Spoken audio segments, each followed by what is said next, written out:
Benar ada haknya Mbak membunuh. Nah haknya apa keluarga. Kalau keluarga mengatakan saya harus kisos, ya nggak boleh diganti oleh jaksa. Ganti aja lah denda. Enggak, saya.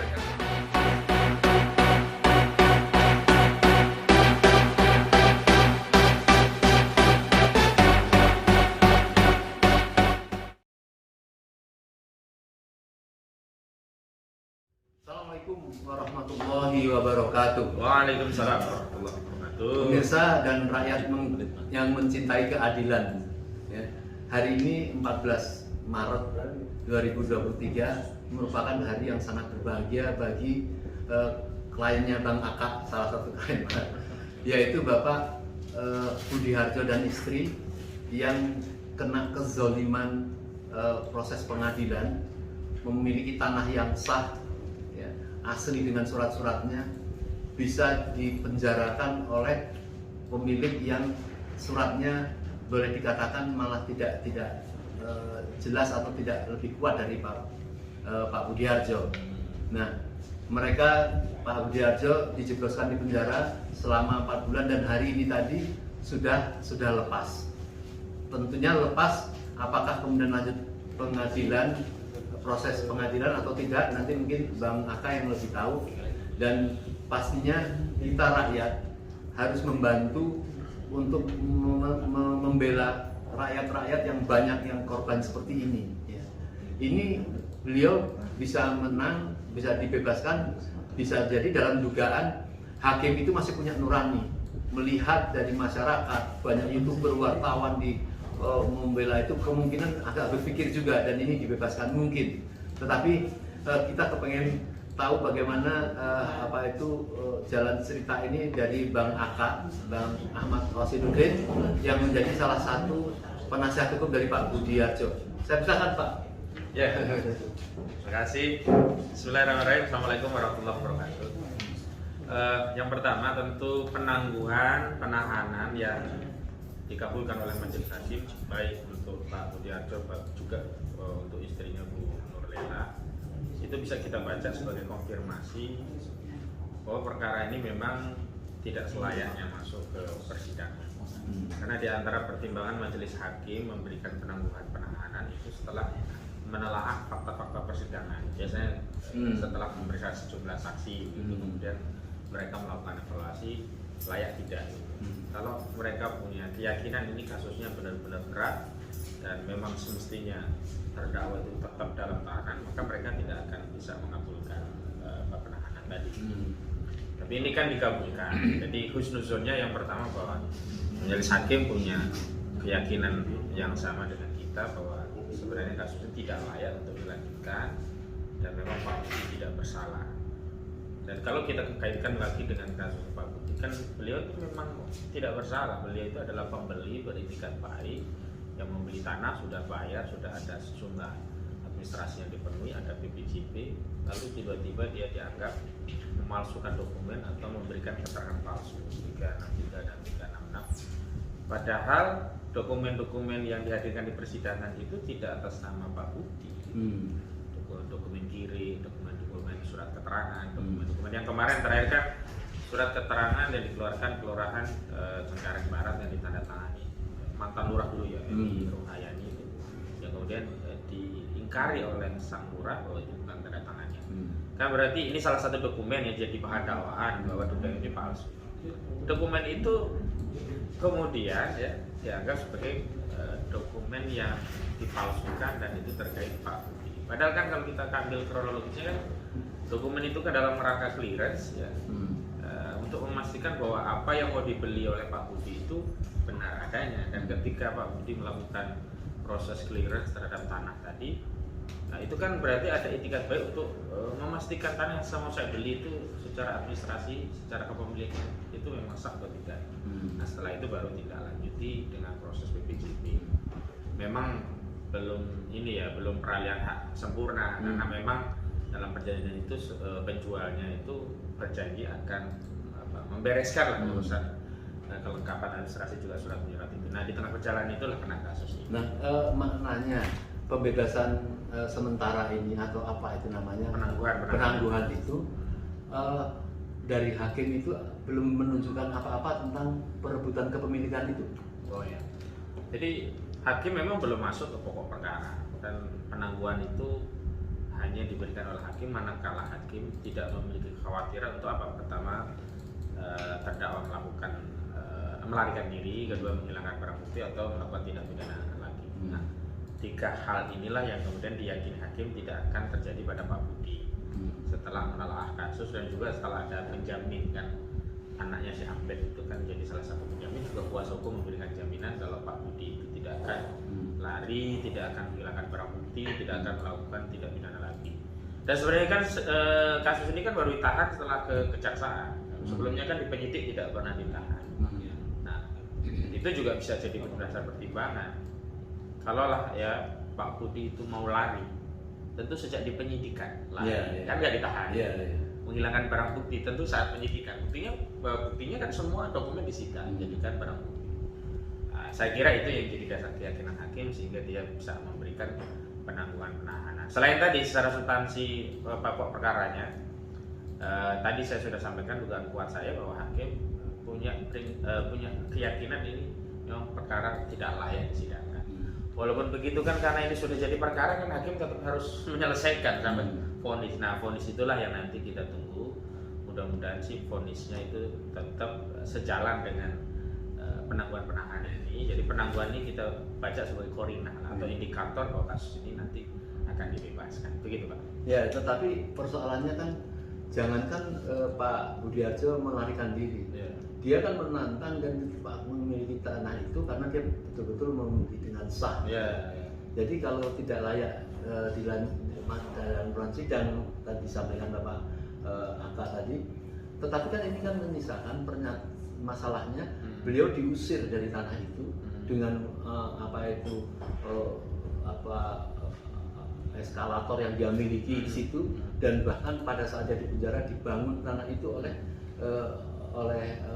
SSA gitu, oleh katakanlah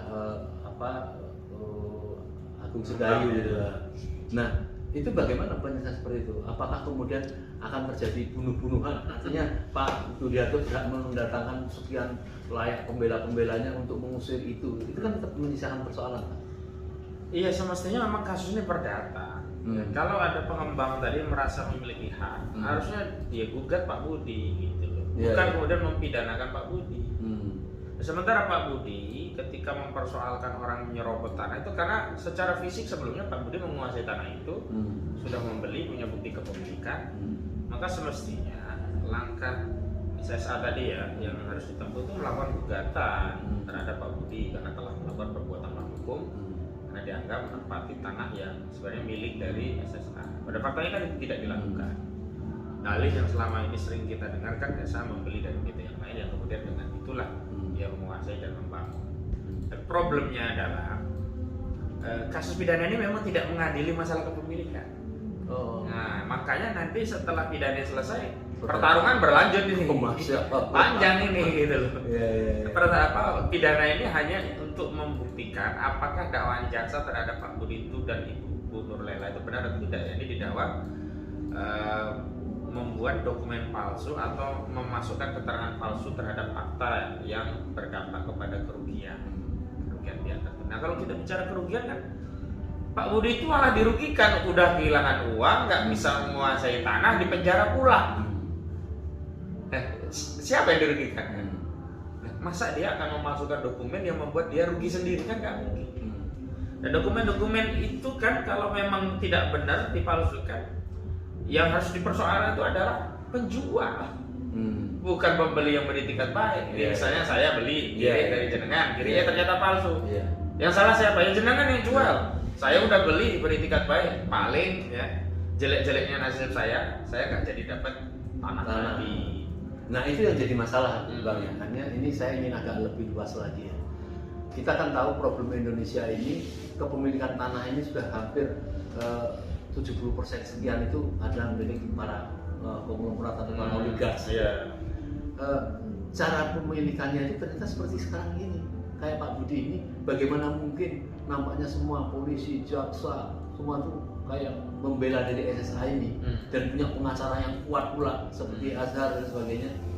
Dan dengan mudahnya melenggang seperti itu. Dan saya tahu kasus banyak seperti itu di Bekasi, di mana-mana.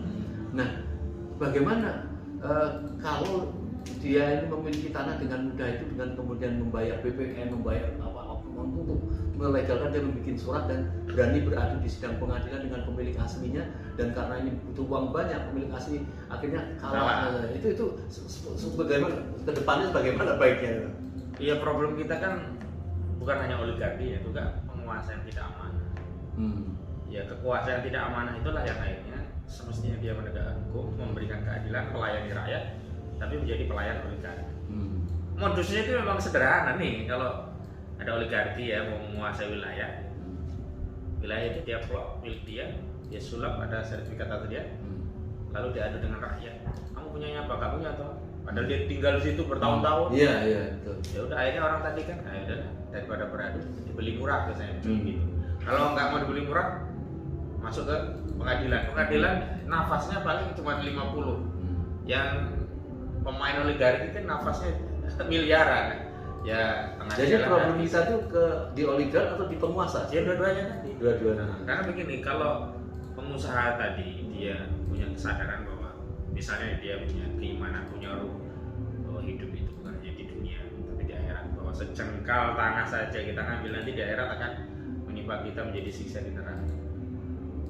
Walaupun kekuasaan ini tidak amanah, yang bujuk itu pengusahanya akan mencari jalan yang halal. Lebih baik harga agak mahal tapi ridho dari si pemilik tanah, ketimbang harga itu dapat murah tapi dengan doa disumpahin oleh pemilik tanah ya. Itu kalau pengusahanya beriman ya. Tapi sekarang kan problemnya kompleks, sudah pengusahanya nggak ngerti halal haram, yang ngerti adalah berapa biaya yang bisa dihemat dan berapa biaya keuntungan yang bisa diperoleh, sehingga kos produksi daripada usaha mengembangkan properti itu diantaranya adalah harga beli tanah itu dianggap sebagai keuntungan kalau bisa mepet biaya. Ya, daripada beli semeter bisa kali 5 juta, 7 juta, kalau bisa 100.000 berapa itu? Dia belum membangun propertinya, dia sudah untung dari sisi biaya belanja tanah tadi. Yang kedua, memang oknum-oknum, saya suka agak sulit sekarang menyebut oknum karena terlalu banyaknya. Mereka tidak punya amanah, menyulap misalkan sertifikat. Ada beberapa sertifikat bertumpuk, jadi objek yang sama. Ada juga sertifikat itu yang aspal kan, itu banyak. Dan ketika diadu, otoritas itu kadang-kadang tidak mau bertanggung jawab terhadap pelayanan. Misalkan dalam kasus Pak Budi, Cengkareng Barat, Cengkareng Timur itu kan kelurahan pemecahan, tadinya kelurahan Cengkareng. Nah, di Cengkareng Barat itu tidak punya dokumen buku letter C untuk ngecek kiri-kiri itu terdata atau tidak. Selalu suruh merujuk ke Cengkareng Timur. Saya pikir dengan nggak ditemukan, dia hanya mengatakan dokumen tidak ada dalam daftar. Baik tidak ditemukan ataupun di barat. Ya, tidak ditemukan. Nah, redaksi tidak ditemukan ini kemudian menuduh orang punya kiri, berarti ini palsu gitu. Loh, tidak ditemukan bisa jadi bukan yang megang yang palsu, dia pegang asli tapi cerobohnya orang kelurahan bisa. Hilang kah, banjir kah? Lalu dia tidak bertanggung jawab terhadap hal ini, nggak ada keterangan tentang tanggung jawabnya. Semestinya kan yang jadi pedoman adalah pemilik yang asli tadi. Diuji apakah ini asli. Jangan kemudian dalihnya karena tidak ada dalam daftar mereka tidak ditemukan, kemudian yang pemegang asli dianggap ini memalsukan dokumen, memalsukan kiri, informasi di kiri ini nggak benar. Narasi di persidangan Pak Budi kan seperti itu, selalu diarahkan kepada saksi dari kelurahan, baik kelurahan existing maupun lurah yang sudah, termasuk orang-orang kecamatan yang kemarin kan udah pensiun, dengan hanya berdalih bahwa itu tidak terdaftar atau tidak ada pada kami. Nah, masyarakat ini ya yang memiliki dokumentasi dianggap nggak legal gitu loh. Nah, bagaimana kalau kemudian ada orang lain menyulap dokumen, dokumen itu dimasukkan secara legal di kelurahan? Yang dianggap benar malah yang palsu. Kenapa? Dikonfirmasi ada pada kelurahan. Siapa yang menjamin kelurahan ini tidak main sama yang aspal tadi? Nah, makanya kemarin itu saya berkali-kali, kalau ini kasus 263 tentang dokumen palsu, ya harus ada bukti lab forensik yang membandingkan jenis kertas, tinta, ya. Apakah itu palsu? Apakah palsu? Dan itu sangat mudah, mudah kalau dari situ. Tapi nggak ada bukti itu. Nah ini kan bukti, ini kasus dipaksakan. Kalau jaksa ini saya jadi jaksa ya, nggak ada bukti itu, nggak mungkin P21. Saya jadi jaksa ya, kasusnya 263, kok nggak ada bukti laboratorium forensik tentang keaslian dokumen? Kok di P21? Oh, Jadi ada apa? ada tanda tanya Ada di si tanda jaksa tanya. ini gitu. Dan memang jaksa yang nangani kan bukan jaksa non P21. Bang, kasihan juga Pak. Iya, iya, iya. Saya kelihatan ini jaksa ini kayak ketiban sial aja dia di pengadilan sendirian. Dan justru sejumlah bukti-bukti yang sebelumnya disita oleh penyidik dari Pak Budi di dalam berkas P21 yang dikirim ke jaksa nggak ada. Sebagai pengacara yang berpengalaman lah ya, Ya. dengan banyak hakim-hakim lah gitu. Persoalan seperti ini, hakim ini sebenarnya mempunyai kemampuan nggak dengan mudah nggak untuk melihat iklan? Ya, jangan nguyai segoro Pak Mur, ngerti banget, Oh, gitu. simple banget. Nggak, Tapi saya hanya ingin mengatakan Iya. bahwa kan kalau di dalam agama itu 2 dari 3 hakim itu masuk neraka itu. tiga-tiganya masuk neraka. Nah karena begini, ya memang ini terkait criminal justice system ya. Di titik tertentu kan hakim-hakim itu kadang kena jadi tong sampah gitu. Iya, iya, iya. Perkara semestinya diverifikasi di kepolisian tidak masuk selesai, ini dipaksa jadi kasus. Perkara yang sebenarnya bisa diverifikasi dihentikan kejaksaan dengan tidak di P21 nggak jadi kasus selesai. Tapi karena perkara yang dipaksakan ya sampahnya di hakim. Titik itulah kadang-kadang saya berempati juga ke hakim-hakim, mereka harus berakrobat seperti apa kalau mereka mau jujur. Iya, iya. Tapi kalau mereka mau ikut dalam lingkaran itu mudah. Jadi hakim itu gampang. Dia nggak perlu mikir bisa dia ngasih vonis. Kalau dia mau vonis terdakwa bersalah, dia adopsi pertimbangan dari jaksa. Karena jaksa kan menuntut. Kalau dia mau membebaskan terdakwa tidak bersalah, dia adopsi pertimbangan dari pengacara. Tinggal dia mau mana? Mau bebasin atau mau hukum? Nah gitu loh. Merasakan bagaimana berat hakim itu. Malah gampang kalau dia tidak punya nurani. Gitu loh. Berarti maksud saya setiap hari menemukan seperti ini, Iya. saat-saat kepleset, Iya. saat-saat bisa teguh gitu ya. Iya. Pas banyak duit nggak mau disontoh, kan udah banyak duit. Makanya potensi hakim itu tiga-tiganya dalam neraka. Baik, secara saya tahu lah Bang Aka pengacara yang apa yang dai lah apa saran kepada pemilik Pak Budiarjo ini, karena dia yakin sekali dan dia mengatakan dia pokok akan melawan walaupun masuk penjara sekalipun. Artinya dia meyakini sekali untuk melawan seperti itu. Apa saran nasihat Pak Aka kepada Pak Budiarjo? Ya yang pertama memang itu harus dilakukan. Karena begini, kita ini yang di negeri kita itu kesulitan untuk mencari orang yang punya keyakinan akan kebenaran, mampu melawan dan punya energi untuk melakukan perlawanan. Iya, iya, iya. Ada yang yakin tapi udahlah ngalah. Gak yakin mau melawan, terkendala energi gak cukup. Nah beliau ini kebetulan punya ketiganya. Ya sikap atau tindakan beliau melakukan perlawanan itu akan mewakili sikap batin banyak masyarakat yang menjadi korban kezaliman mafia tanah tapi tidak berdaya. Jadi kan paling tidak ikut membuat lega orang bahwa orang yang berbuat zalim itu tidak bisa semena-mena kepada orang karena orang yang dizalimi akan ada juga yang melawan. Contohnya adalah Pak Budi. Itu kan mewakili sikap batin masyarakat yang menjadi korban tanah. Ikut kalau bahasa Jawa itu kiom-yomi gitu. Ikut terwakili sikap batinnya atas kezaliman yang mereka lakukan dengan perlawanan dari Pak Budi. Itu yang pertama. Yang kedua memang harus objektif dalam pengertian ini kan peradilan dunia. Peradilan dunia itu kan tidak seperti peradilannya Allah yang sudah pasti keadilan di sana. Tapi yang mau ditunjukkan itu bukan dalam konteks kemenangan perkara, tapi kita ini orang yang benar tidak mau kemudian dipersalahkan dan diam dengan status dipersalahkan. Yang ketiga, tapi ada momentum yang menarik ini. Karena katakanlah probabilitas itu hanya 1%, ada 99% perkara itu pasti kalah, ada 1% itu menang. Katakanlah hari ini begitu. Ya sudah Pak Budi yang 1% kan beruntung. Iya. Nah, karena itu jangan pernah putus asa juga, gitu loh. Apalagi hari ini saya kira begini ya, hakim-hakim saya yakin dia tidak hanya mempertimbangkan fakta persidangan, tapi mempertimbangkan fakta yang terjadi di masyarakat, dukungan masyarakat, kemarahan masyarakat pada lembaga peradilan hari ini. ya vonis itu akan dinilai oleh publik sebagai legacy peradilan itu sebenarnya masih bisa menghasilkan keadilan atau sebagai alat stempel untuk memperkuat atau melegitimasi kezaliman. Nah, di titik itu sebenarnya saya justru menghimbau kepada hakim-hakim kita di semua lini peradilan. Rakyat ini kan datang ke pengadilan kan butuh keadilan, dan hakim itu menghakimi bukan hanya untuk memvonis tapi menjadi pengadil. Dan hari ini kita membutuhkan vonis-vonis yang bisa membuat masyarakat lega, sehingga masyarakat itu masih punya keyakinan masih ada kok keadilan. Sebab kalau semua vonis nanti ya ujungnya adalah vonis yang bertentangan dengan nurani masyarakat dan divonis oleh masyarakat. Ini kan ada dua vonis nih. Ada vonis dari hakim, ada vonis dari masyarakat. Bedanya vonis hakim itu nanti mengikat, bisa menjara orang, vonis masyarakat itu jadi legacy. Lebih berat loh kita mewariskan legacy yang besar ini kepada masyarakat. Ini negara zolim, peradilan tidak adil, ketimbang hanya ya membebaskan orang yang memang tidak layak untuk dijebloskan ke penjara.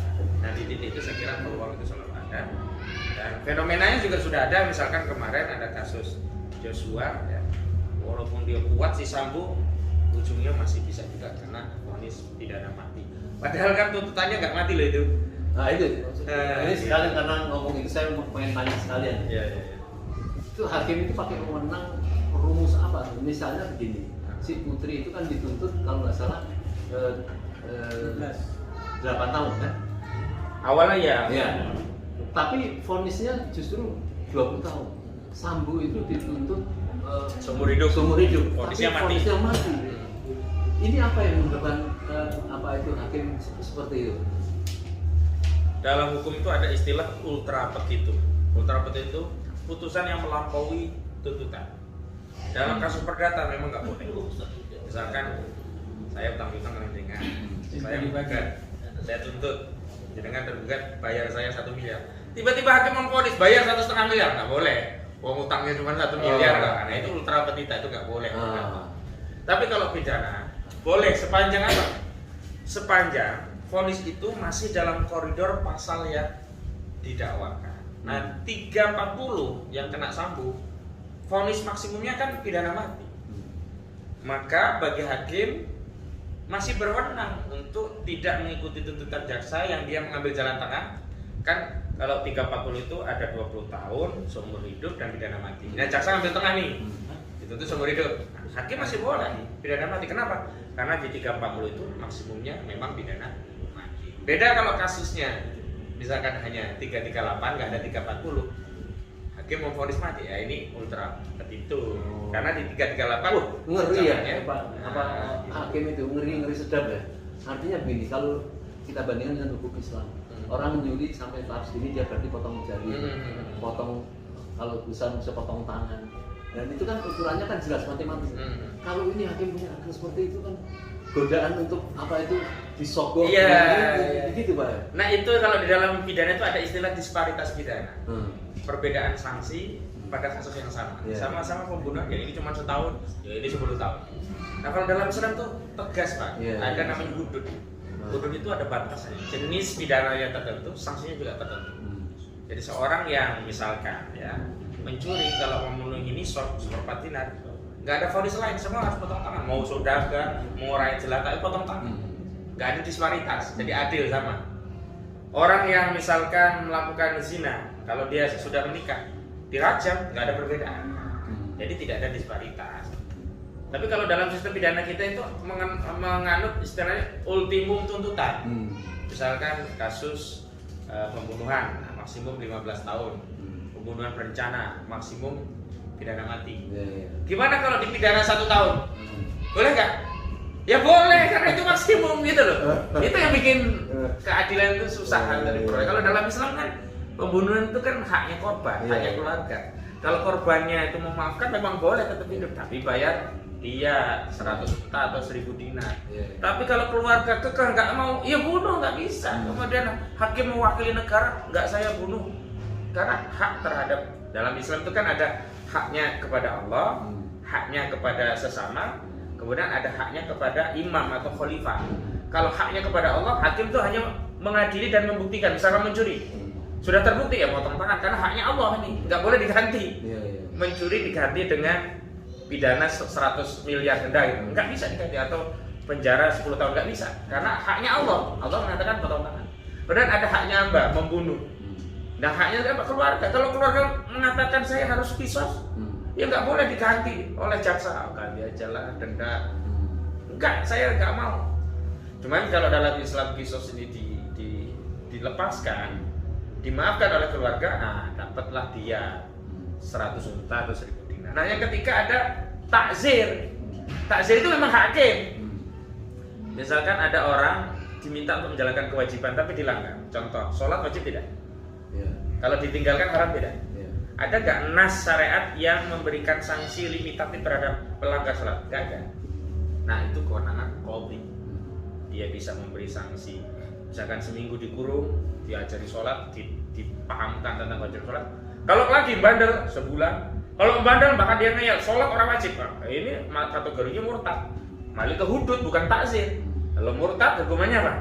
Bunuh. Nah itu ada tahapan, ada hak Allah. Jadi sebenarnya apa ada rukhsah atau ada penyelesaian misalnya pada pembunuhan 6 laskar. Ya sudahlah kalau mentok misalnya itu memang akhirnya diakui oleh keteledoran negara. Sebenarnya kalau keluarga mau memaafkan kemudian dibayar diet ya. Berapa ribuan? Kalau unta 100 per satu nyawa, kalau dinar 1000. Oh, jadi 100 unta atau 1000 dinar. 100 onta, kalau satu onta harganya 40 juta ya. 40 juta, 4 miliar. 4 miliar lah. Baik, ini cukup sudah lama. Ya. Cuma satu hal terakhir, apa yang menjadi kontrak atau apa yang diperbantukan oleh Pak Qasim dan Pak Budi ini, batas untuk yang pidananya tadi atau berlanjut sampai pada masa perdatan? Ya, memang surat kuasa khusus yang diberikan oleh Pak Budi dari Nurlela itu khusus mendampingi di pengadilan pidana, mendampingi itu. Namun di luar itu, kalau nanti dalam dunia perkembangan Pak Budi juga ingin saya juga ikut terlibat dalam fakta perdata dan yang lainnya, tentu ini kan sifatnya kontraktual. Saya sendiri sih kepada siapapun, bukan hanya Pak Budi, ya saya memberikan komitmen untuk membela hak orang terzalimi sepanjang tadi waktu pikiran mereka saya bisa bagi-bagi dengan tugas-tugas yang lain. Karena kalau banyak saya kan nggak boleh juga semua dicekli tapi semua orang digawe apa dilakoni gitu. Itu ya, saya malah zalim nanti baik kepada orang juga pada diri saya. Jadi beberapa itu saya batasi karena waktu juga. Awalnya mesti kecuali saya punya ilmu rawa rontek membelah diri jadi banyak gitu ya. Katanya kalau ada saya bisa jadi 10 saja udah lumayan lah Indonesia. Alhamdulillah pada malam hari ini kita berkesempatan bertemu dengan Bapak Ahmad Hasinuddin ya, pengacara muda, energik, nggak punya orang takut lah ya. Sehingga semua orang ingin menangani persoalan ini meminta kepada beliau. Semoga kita berdoa banyak ratusan tumbuh orang-orang kayak beliau ya, supaya rakyat merasa aman, terlindungi oleh penasihat-penasihat yang bisa merasa terzolimi, apalagi sekarang ini sedang marak. Sekian pemirsa, dan mohon maaf bila ada satu kesalahan. Billahi taufiq wal hidayah. Assalamualaikum warahmatullahi wabarakatuh. Waalaikumsalam.